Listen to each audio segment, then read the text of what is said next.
another slow start this morning. Any commonality that's easily fixable from the first two games there, the slow starts? I'm still not sure, but it's my job again to have them prepared to play, and we just seem not to be. Right now, I thought the first couple of defensive possessions we really worked, we really moved, but it's almost like when things start going wrong, we don't know how to overcome that yet. And that just goes back to knowing how to overcome adversity, knowing how to do things that you have to do to win.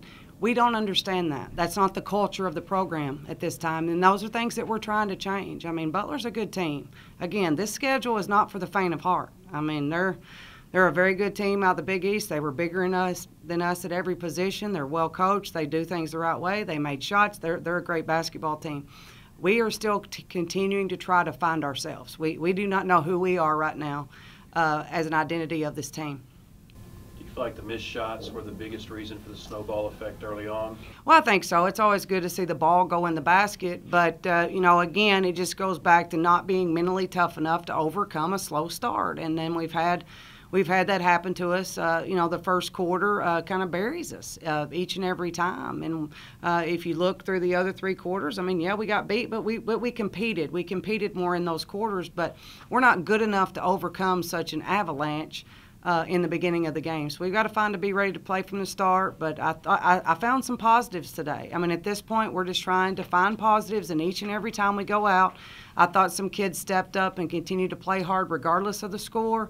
And, we had some kids come off the bench and give us good minutes. So we're going to continue to find the positives.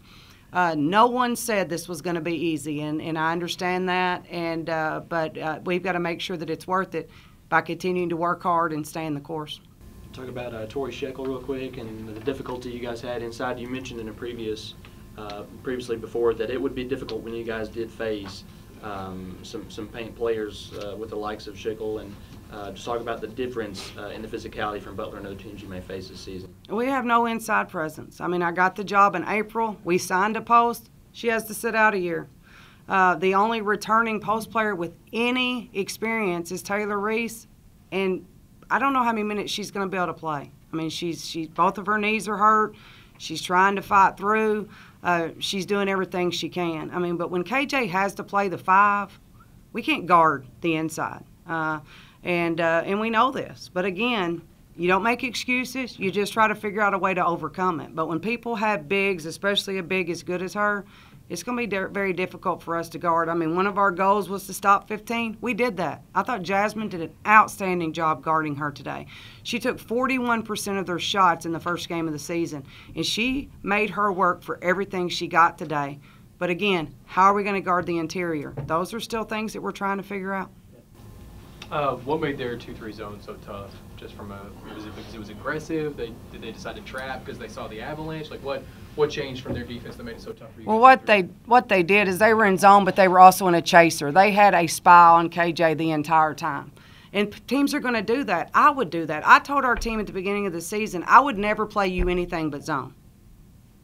And teams so far in the first 2 games have played us zone. Now somebody say, Coach, why you say that? Other teams are going to watch this. Other teams are smart. Coaches are smart. Don't play us, man. Most people can't keep KJ in front of them one-on-one. Right. But when they go to a zone and they spy her out of that zone, again, other people have to step up and make shots. Other people have to make plays. We don't have those people doing that right now. Right. And again, we are going to have to figure out how to make that happen. Today, we couldn't get the ball to her. And we got the ball to her. She had worked so hard to get it. She was frustrated. Sometimes she didn't make great decisions. That's part of it. But it's not because of her lack of trying. It's not because she's not wanting to do well. But you cannot be one horse. You cannot win with one player. You cannot win with two of 5 players. You have to have all 5 players doing their job. And right now, we don't have other people stepping up when we need them to. Right. Is there a sense that the other 4 on the floor are deferring maybe too much and waiting for her to sort of, and in a situation like tonight where they're doing everything to shut her down, right, they need them to step up? Absolutely, I think so. I think that's one thing that we tend to go back to is when she gets the ball, a lot of times we stand and watch and see what she's going to do. But we have other people on this team that can score, and we have other people on this team that can do great things. It's just about believing in that. It's about understanding that it's okay. It's okay for you to take shots. It's okay for her not to take them all. You know, that's different than it's been in the past. A lot of times she gets the majority of the shots. The ball's got to be in her hands. Yes, we want the ball in her hands without a doubt, but when other people are trying to take her away, other people have to have faith in themselves and their teammates to step up and make something happen. What are your, oh, sorry. No, you go ahead. What are your goals this year for this season? Well, I said before we may not win a non-conference game, and I wasn't being funny. I meant it, because we are going to continue to do what we do to develop this team. We're going to continue to do different rotations, try different defenses. It's not about winning in the non-conference for this program right now. It's about being ready for December 28th. And a lot of people may say, well, Coach, you know, you're not going to keep this job losing games. Then so be it, because I am here to build this program, not to win immediately. It's not going to happen. So I'm going to do what I do, and our staff is going to do what we always done, and we're going to keep plugging away one day at a time. And again, if we will continue to do that and we will trust the process, when it matters, this team will be ready to play. We're just not there yet. If I had asked you pregame that you guys had forced 22 turnovers, is that a goal? I mean, is that a positive circle going into the after game and looking at that? Oh yeah, absolutely. This team can force turnovers. I mean, they're athletes, and if they want to play and they want to move, they can force turnovers. I mean, that's one of their strengths. But unfortunately, we have to score the basketball to be able to set our press, and so we didn't put the ball in the basket very often. Therefore, we can't set our pressure. So it kind of goes hand in hand. There's a lot of weaknesses on our basketball team right now, but I don't really see anything that we can't fix except the size.